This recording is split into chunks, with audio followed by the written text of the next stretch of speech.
5G mobile হয় Snapdragon 4 Gen 2 প্ৰচেছৰ 50 megapixel dual camera 8 megapixel selfie 5000 mAh battery 18 watt fast charger তো আপোনালোকে ভালেই এইটো প্ৰাইজত মানে ভালেই পোৱা হৈছে প্ৰাইচটো কম মই কিমানত প্ৰচেছ কৰিছোঁ সো আগতে আনবক্সিং কৰি লওঁ ইয়াক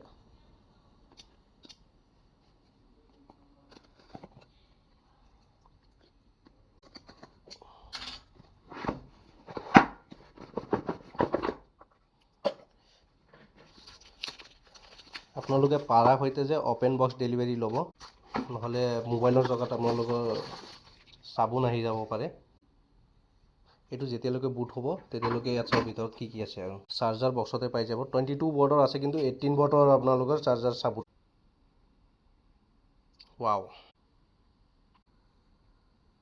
এইটো প্ৰাইচত মানে ধুনীয়া মোবাইল